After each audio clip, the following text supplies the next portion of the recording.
boys are going to drive this conversation, and I'm going to sit in the back left seat with the window down. Oh, yeah? I've got my feet up on the passenger seat door thing. Are you riding shotgun? Is that what you're telling me? No. I'm in the back with you. Oh, and you've got your feet up on the headrest behind. That's exactly. disgusting. No, it's all good. Take my Please tell me you're wearing your shoes at least. No, dude. No, the shoes are off. The shoes are off. On the headrest? Come on. Well, at least Bobby's driving. I'm the only with the license here. Hey, everybody. I'm Randy. I'm Bobby. And this is another exciting edition of Groundcast Day, a Groundhog Day podcast. Yep. This week we have with us one Tim Bat and Guy Montgomery. From the worst idea of all time. Motherfuckers in the house. Yeah, thank you so much for having us. It's a real joy to be here in beautiful Montreal, Quebec. Truly, the greatest city on God's green earth. How are you, fellas? We're doing great. It's a beautiful, balmy, -2 Celsius outside. It does feel like the weather's turning a corner, you know. We're springing forward into that famous Montreal summer. Oh, yeah. Yes. Oh, yeah. It gets nice in the summer, though. It gets up to about, 30 degrees, 27, 30. It gets too hot, I think. It gets too hot and too cold, and the reason that everyone on the east coast of North America loves the transitional seasons is because it's the only time of year it's fucking livable. Mm-hmm. That's right. Somebody finally gets it. How hot does it get there in the summer? It pushes 30, but that's hot for us. We've cracked 40. It's been done. Yeah, well, the thing is, you guys, it's getting hotter. Oh, yeah. Every week. Because of that global warming, am I right, people? Yeah. We gotta do something about it. Addressing it is we sort of make dismissive jokes about it and then just continue living our lives totally unfettered by the fact that we are creating somewhere it's impossible for humans to live. I just booked a cruise ship. You would be surprised at how cheap that is these days. Oh, yeah, man, wow. The best of all worlds there. Yeah. You can get coronavirus, and then you can pollute the earth for the next 50 years. Exactly. Now, could you please tell me a little bit more about this coronavirus? I've not heard tell of coronavirus. Oh, no? What is it?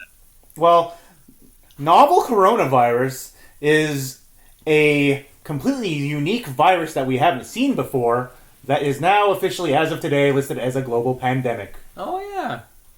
Well, congrats to coronavirus. That's a huge breakthrough for any minor virus. You know, when you're starting out, you have dreams of maybe spreading through a workplace or a house, but to go global is really a momentous achievement, so hats off. Oh, yeah. They're having an orgy, the little tiny little microbes. And they've earned it.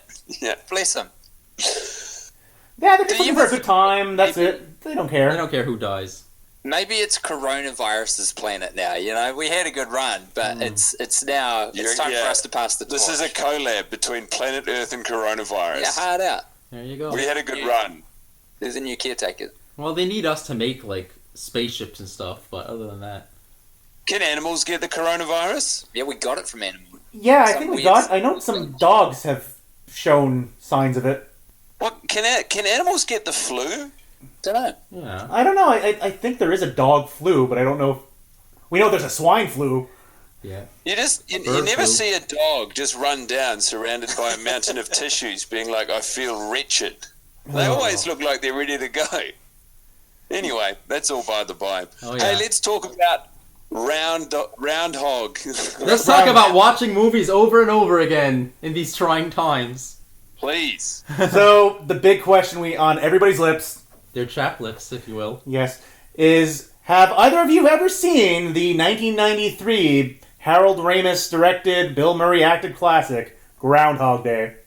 I certainly have. Oh. And I am on the record as saying, I like it. I think it's a fun film. I obviously have a different relationship to it from you guys. But from memory, it's a really nice, simple premise, done well. They don't get too bogged down in the logic of the world. I think they give all of the internal logic of the movie the right amount of airtime and consideration. As an audience member to just watch it and think, yeah, this is crazy. What would I do? I hope that he figures it out and never gets his way out of here. And it's fun from memory. What do you think, Tim? I saw it ages ago. It was great. I remember Ned Ryerson? Yeah, that's an What's iconic. that guy's fucking name? Who's the guy, Steven boys? Tobolowsky. Tobolowsky or Tobolowski or something. Something like that. So, could you please just tell us a little bit about where you are with Groundhog Day in terms of consecutive watches and mentally what your relationship to this film is now? Yeah, we've watched it 52 times. I've watched it more, but I've taken a little bit of a break. I've watched it 52 times. And, like, right before we got on with you, we were playing a little game where we have the Blu-ray. The Blu-ray. We have the Blu-ray version, and we were doing a random number generator and watching the scenes at complete random, depending on what number we rolled. So I think we got through about 8 or 10 of them before you came on. Yeah, we got through like a good hour of the movie, but we watched like a couple of these scenes. Not a couple, like maybe 4 scenes, twice at least. Twice, yeah. Because we need a refresher, because we have not seen this movie since like December. I saw it like last week. Okay, he saw it last week, but I have not. And how was it rewatching it after spending a year? Well, my initial plan was just to keep on watching it, like because there's something missing in my life after doing this for 52 weeks. And then I fell off with that for a bit, and then I started getting back on again. And it's actually a very pleasant film to watch when you don't have to talk about it for a set period of time and argue about things. Yeah, this is Bobby, and I did not miss it. I could use it about once a year. That's about it. I could watch it. I could watch it every Groundhog Day and be happy. Yeah. Is that a North American ritual? Do you guys do that anyway? There are cable stations that every February 2nd they will air Groundhog Day starting at midnight on a loop. That's quite fun. And they have like a little festival. In terms of a mental journey, is this a film that for a while got to enjoy a positive sloping gradient of improving with repeated watches because of the nature of the movie, or was it pretty clear pretty quickly that what you were doing was a big mistake?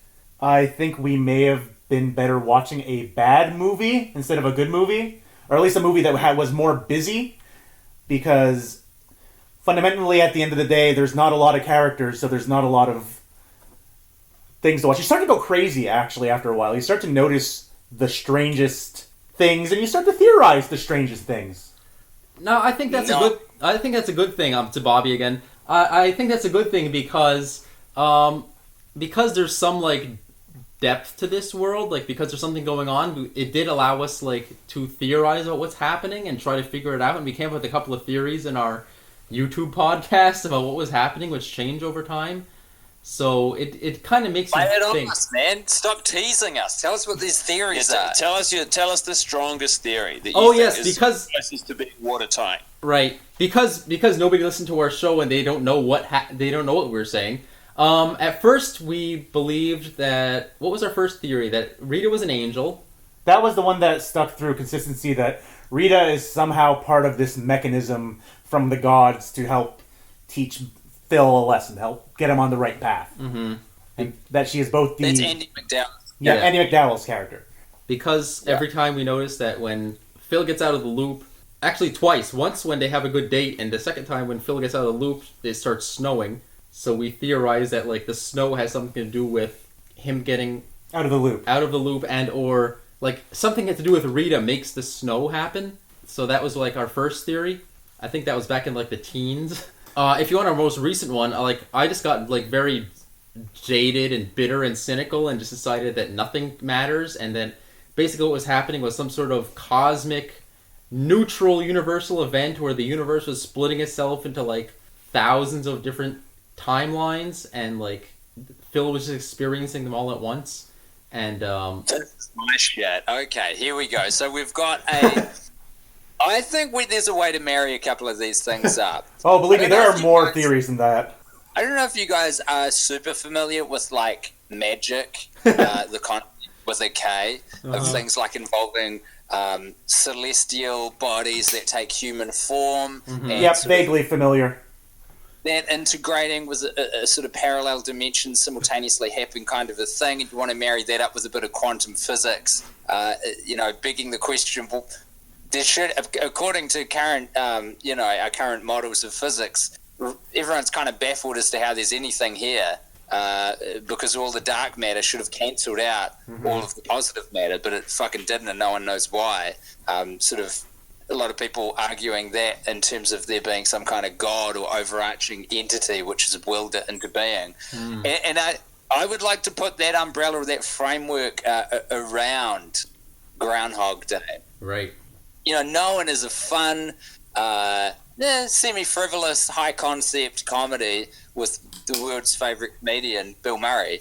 But in actual fact, there's some big concepts being discussed here. There's some big ideas. Yes, there are many big ideas being discussed in this film. It's why a lot of different faiths have latched onto this, saying that this is representative of us, like the Buddhists, the Jewish people. But please finish your point. Yeah. I'm done. Yeah. Oh, I thought you were going to say something else. No, he was setting it up, but I was just bringing that up. So it picks up that baton.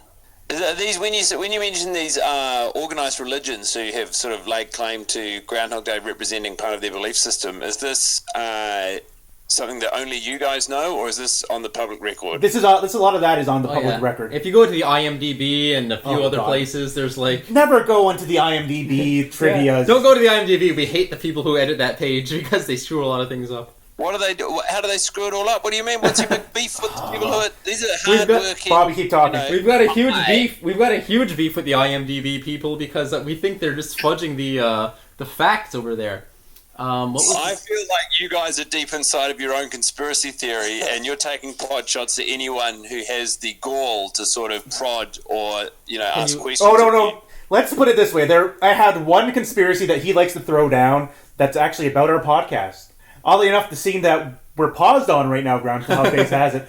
So early in the movie, when Phil first meets Ned Ryerson, in the background there's a guy that looks like John Candy.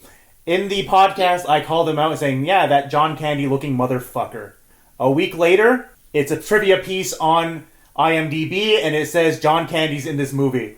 The following week, I say, I said there's a John Candy-looking motherfucker, not John Candy's in this movie, and it's taken down. It was not IMDb until you willed it into the universe. Yeah, pretty much. So I was wondering, which one of our 1 to 2 viewers actually went on IMDb and edited that? Wait a second. And so then you were saying that the next week, almost cottoning onto the game, you speculated as to another piece of trivia.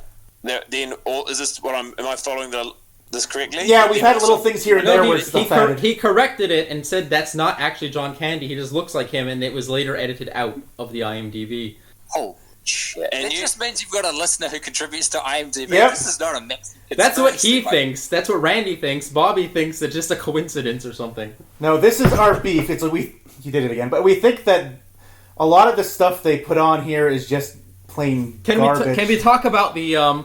Hey guys, what do you think about the... I'm getting the exact thing right now. What do you guys think about Rita's bid on Phil at the end of the movie? You'll have to jog our respective memories. When Phil is at the bachelor auction and Rita says, how much did she... I'm trying to find the exact amount right now. $300 and something $88. Yes, but I think it may have been taken down. Oh.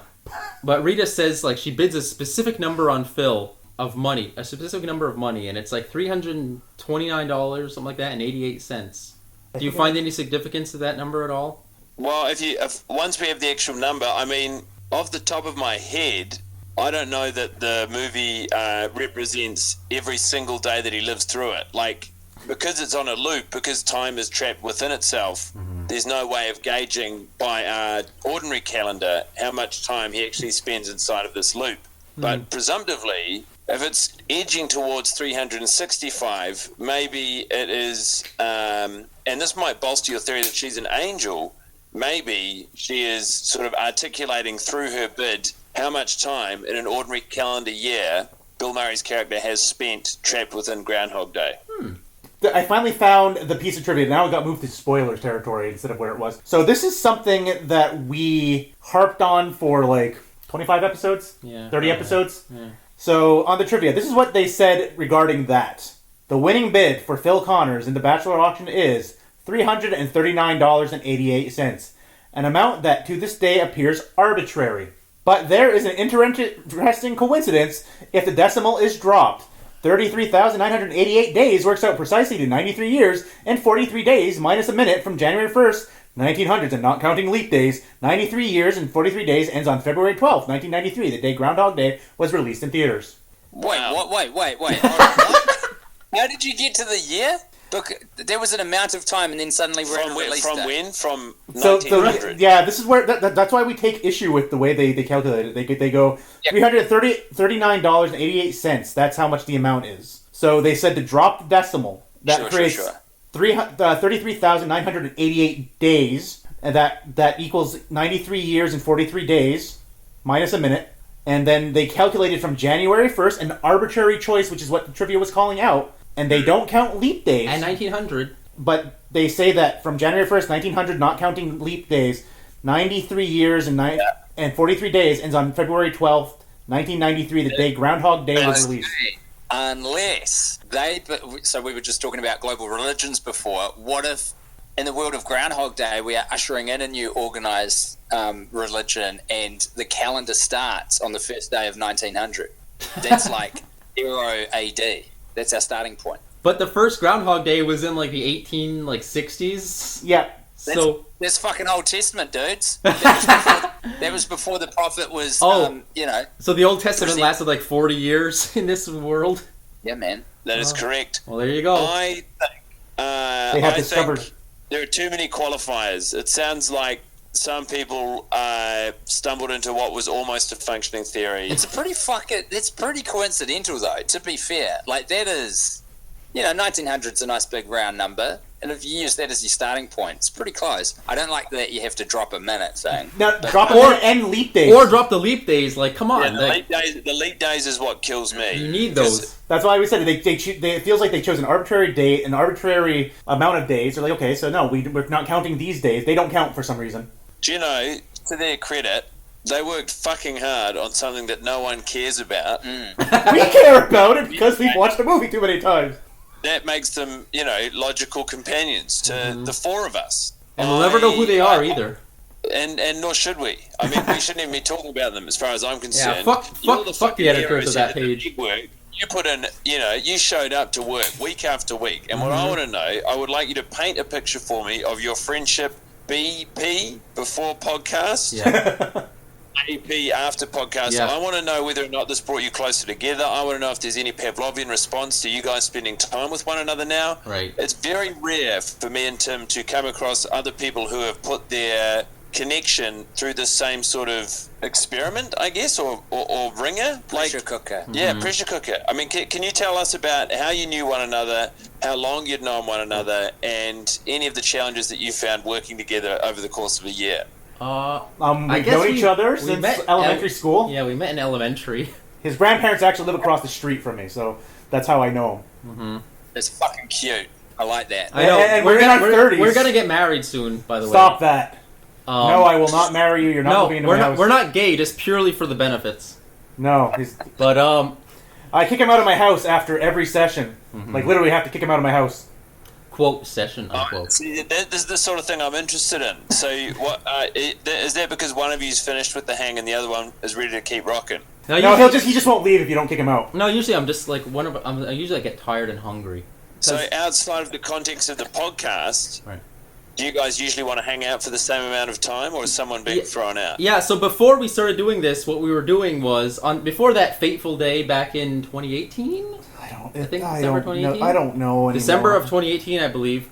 We were actually just meeting up weekly on a Saturday to watch a random movie. Or do an RPG or something. Yeah, and usually we were watching like just a bad movie like Super Mario Brothers or Mac and Me or some crap like that. Birdemic. Any kind of a crap movie you could think of. We were just watching it to make fun of it.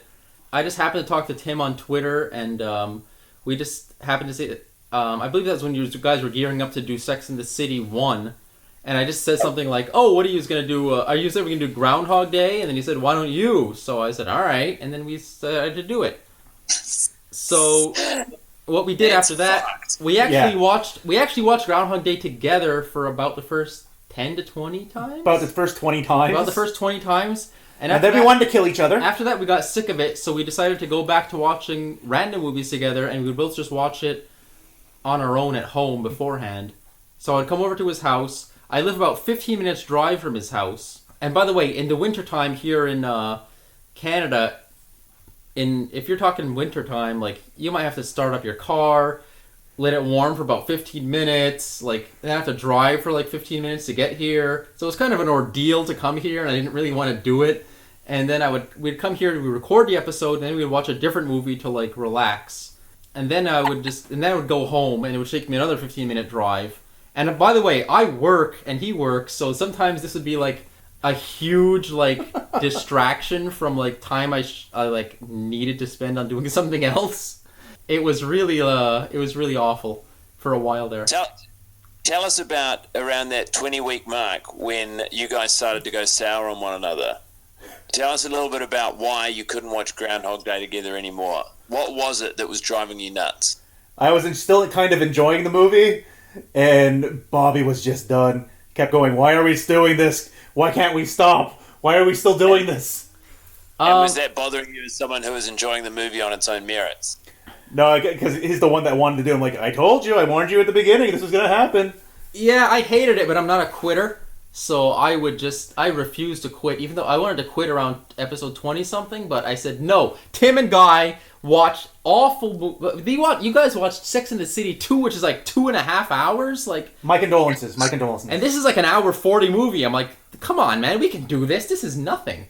You know, we're not even watching like long, boring parts where nothing happens. Like, we're watching a nice, crisp hour 40 movie. Did you feel like you were disrespecting something you enjoyed by doing it?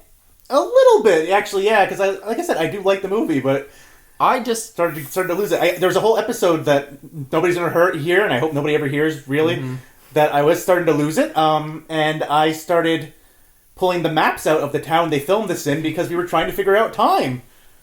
And I had spent a whole entire afternoon before he got here. Sorry, hold on. I should explain this. I'll explain this to you. Figure out time? No. Yeah, certain timing in here, like how long does it take for them to get from the the bed and breakfast to the square? Let me explain this for Randy. So this movie was not filmed in Punxsutawney, Pennsylvania. It was actually filmed in Woodstock, Illinois. So we in one episode, which is around 30 or so. Oh, I think so. Yeah, it was quite a while ago. I told you I lost it, and we decided to pull out a Google Maps of Woodstock, Illinois, and try to see where everything is located. We tried to time how long it would actually take Phil to walk from the bed and breakfast to the town square, and where the railroad tracks are, and things like that. All because we were having an argument, I think, about did the police officer die during the car chase sequence with Gus and Ralph.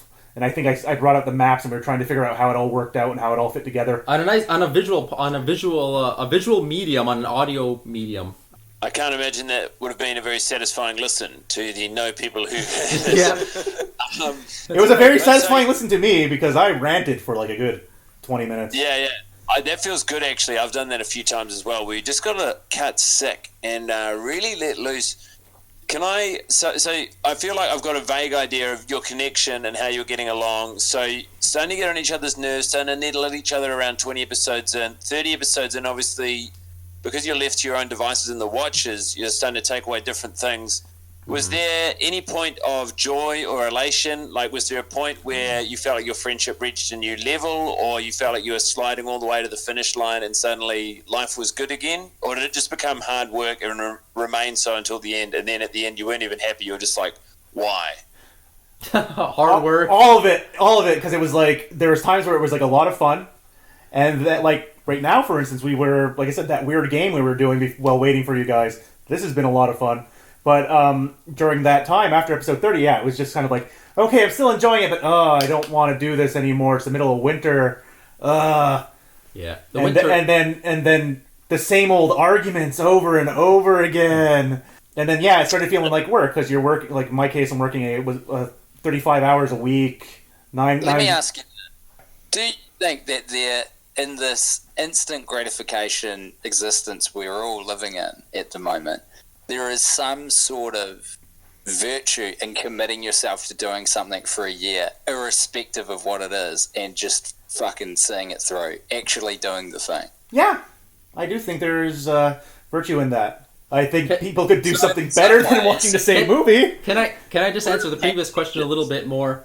I actually found it very hard to continue doing this while sober. I've been drunk for, if you listen to our podcast, probably about 75% of the time.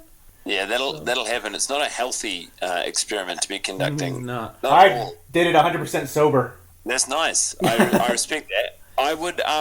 Do you think Groundhog Day is, with the benefit of hindsight, was it like a really strong, interesting sort of choice because of the nature of the film and the podcast process emulating one another, or do you think that the very same thing I'm describing made it infinitely worse than you could have possibly imagined?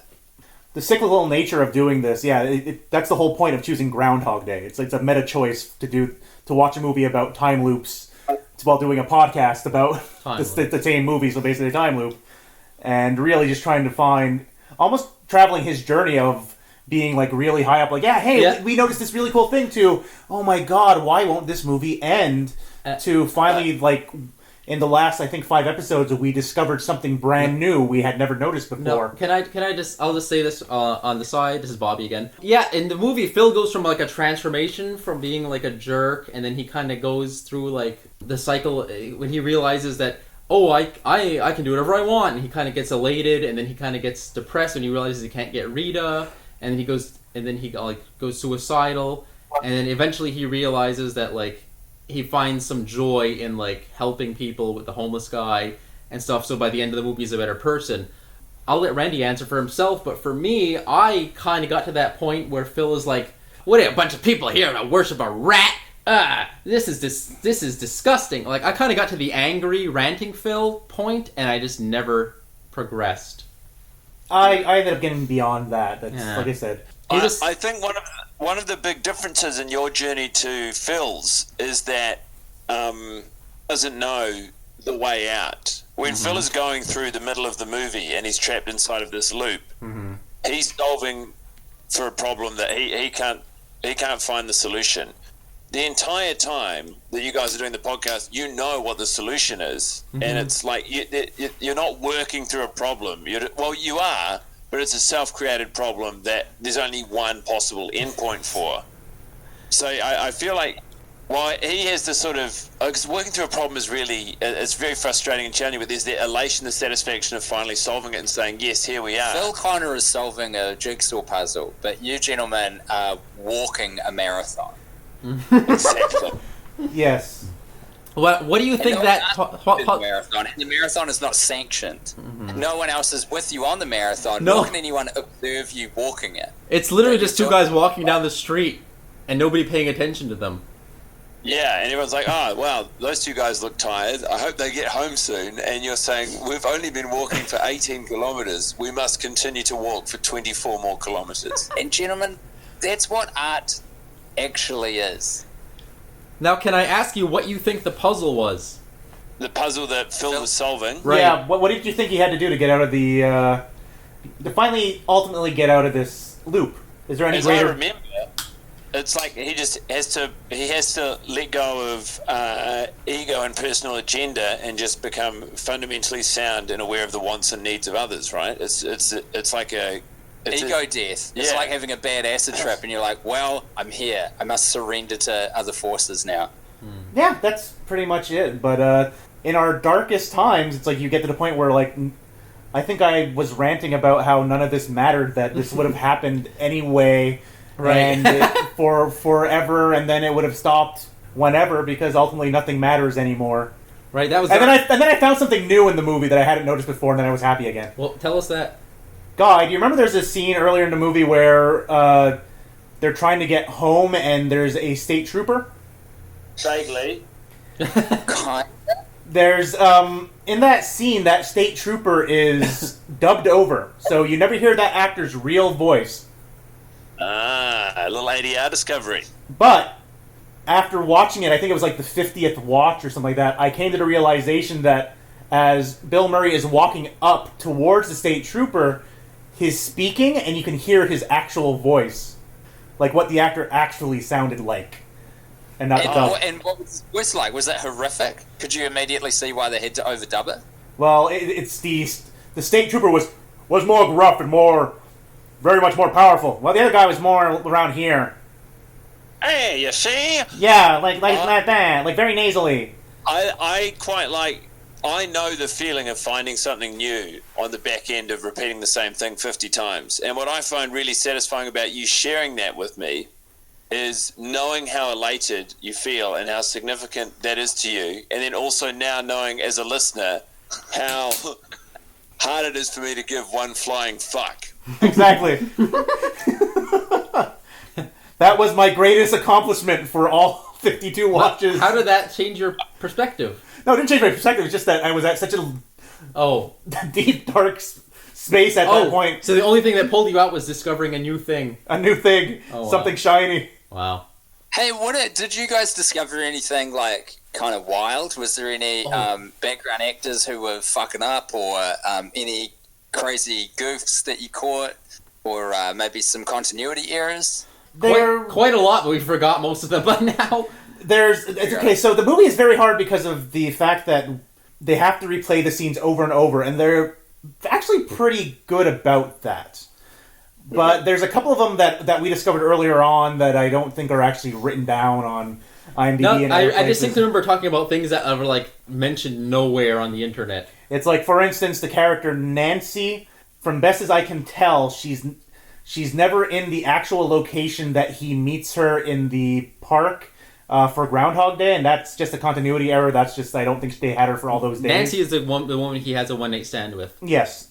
The vacuous blonde woman from the diner.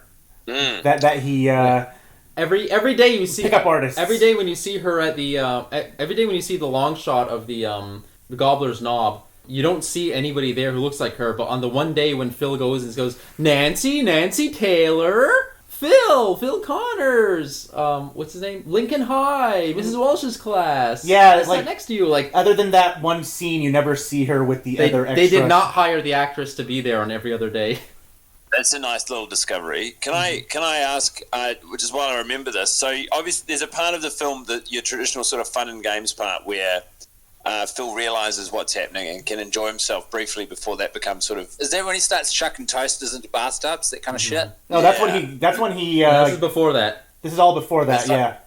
There's a bit where it's like, oh, wow, if there's no consequence to my actions, I can sort of live free. Exactly. And then he's just using it to get into women's pants. If you found yourselves in the same situation, like what is the enjoyable application you would have of being trapped inside of Groundhog Day and being like, hey, I know what's going to happen today. There's also an element of that TV show Early Edition, where that guy used to get tomorrow's newspaper, and instead of gambling, he'd always go and solve whatever fucking crisis took place. But like, what are the applications you would enjoy for your own life if you did get caught in a Groundhog Day scenario? Well, if I had my time again, I would do it all the same. No. We also watched the bootleg of the Groundhog Day musical at some point, so a lot of the music is stuck in our heads. Of course. But yeah, as you were saying, Bobby.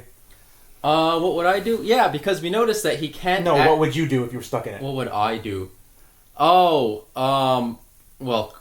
crime spree, all kinds of stuff. But yeah, eventually I would just... What kind of crimes? Robbery, murder... I don't want to incriminate myself in any way, shape, or form. Rape, murder, arson, and rape. Jesus Christ. You said rape twice. I like rape. That was from Blazing Saddles. Fucking hell.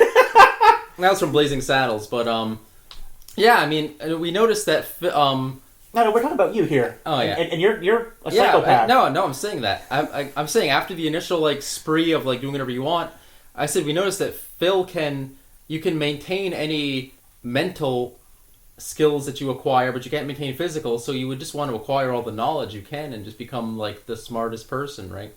I would watch everything on Netflix. No, Netflix didn't. Everything. No, it's like meaning like if it happened today. Yeah. I would watch everything on Netflix. Yeah. So that any time you ran into someone and they said, "Hey, have you seen?" You go, "Yeah."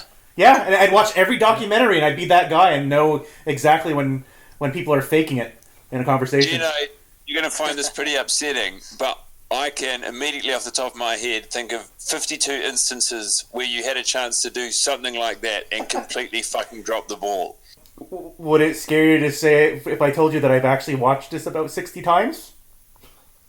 60s. So there you go. So 60 instances? There's 60 chances for you to live your dream of watching every documentary on Netflix, and instead you funneled all of your time and energy into this fruitless fucking enterprise. Yep. I'm hearing a lot of aggression out of you because I'm thinking that if you're putting that on us, how do you feel about your many enterprises of doing this over and over? That's where it comes from. There is quite an interesting element here where I feel like I'm interviewing a version of myself. And so I suppose that aggressive tone is me chastising myself for decisions made prior. So, can I ask you, where would you rank this movie amongst the movies that you've watched 52 times? This would easily be the best movie Oh, there you go. that we would have seen. I don't know how it would have been to do. I feel like probably... I think Grown Ups 2 is almost unbeatable in terms of the experiment. So I would say I'd go Grown Ups 2, Groundhog Day. I'm really scared of We Are Your Friends. Like, even though I know how much I hated the Sex and the City franchise, I feel like We Are Your Friends is languishing down in fifth. Yeah. Oh, And boy. then because Sex and the City 2 was longer ago, I have more fond reminiscences. So I'd go Grown Ups 2, Groundhog Day, Sex and the City 2, Sex and the City, We Are Your Friends. And I know that's not the right list, but that's just how I feel right now. What do you reckon, Tim? No, I co-signed there. I loved your logic, and I am fully behind it. But now I have something else to say to you about that. You watched Cats how many times? How many times have you been doing something better? No, 7. Oh, 7, yeah. So far, I will definitely watch Cats again. Yeah. Have you guys heard the Groundhog Day soundtrack, the musical soundtrack? I listened to a couple tracks when you sent it to me, and it wasn't great. It didn't capture me, that's for sure. There's How did literally it- like 3 tracks in that thing that are great. Everything else, But is it better or worse than the Cats soundtrack? oh god. fucking worse. Dude, here's the thing about Cats. It is a musical that did really well, and that's not by accident. Like, it's not for the plot that people saw it. The music in that musical is very catchy. I don't want to say good. Good is a strong word, but it is incredibly hooky. It's Andrew Lloyd Webber from a certain era, so it's always going to be very catchy. Exactly. This is a fucking banger. Oh, I don't like it when they do that. Yeah, no, that key changes. They could just loop the chord. Cats has more to give. I mean, you know, it's got an advantage in that there are 45 screenings of it I haven't seen to get angry with it, but there's more to Cats. Cats are like the 90s Transformers. Cats, the musical, more than meets the eye. Cats, Bravo. the musical, humans in disguise. Right. Well, I got to say, fellas, it's been an absolute joy to talk to you. And Oh, in look at many guy ways, wrapping things up. ourselves, I am. I got to go. I'm finished. Well, there you have it. Yeah, that's fine. That's good. Can I just say something real quick? There's Yeah. there's a They don't have to listen to you. YouTube show I sometimes watch is about some, I think it's called Fresh Out. There's some guy who interviews people who just got out of prison, and they'll tell like a really gruesome story, like, oh yeah, and then I saw a guy get his throat slashed and he just bled to death right in front of me. And then the host will be like, well, there you have it. And then he'll just wrap up the show. So you can't get a better wrap up than that. That Yeah. is such a good. I'm gonna check out that YouTube channel. That sounds kind of interesting. Fresh Out Yeah, was I'm gonna- called. Just for its hard left turn, abrupt ending. Yeah. What's on next this evening here in Montreal, guys? Well, I think we're more or less done for the night now. Yeah, I don't know if we're gonna do podcast again. Maybe we'll do another RPG at some point. I was trying to convince him to do this again, to waste our time again, but Oh. this time to do multiplicity. Play a fucking game, dudes. Be bros. The world's on fire. We don't have a lot of time. I know. Just fucking have some fun, you know? Oh, if I'm gonna do a plug right now, I would either do The Guy Who Didn't Like Musicals Oh God, no. or Black Friday by Star Kid. And those are both musicals, and if we watch them 52 times, No. we'll hear the same tracks over and over. No. Well, there you go. No. There's a certain joy to doing a musical because Right. the music does make a difference. Mhm. Seeds are being planted. Yeah, I love it. I love it. There you go. They endorsed it. No, no. Get more friends. Bobby and Randy, I really want to leave you here with this tension hanging in the air. Something to solve, a problem to work through together. I There you feel go. like the person who's saying no is going to win ultimately. There you Yes, go. no, I'm not doing it. Oh, there you go. Okay, with that, I guess we're done. Bye Love you bye. guys. From New Zealand to Canada. Hey, What's wait. love? You're gonna put this on your channel too, right? No. No. There's dicey rape stuff in there. I don't know if that's I don't know. to be honest. Oh, you got No. Okay. Have a good one.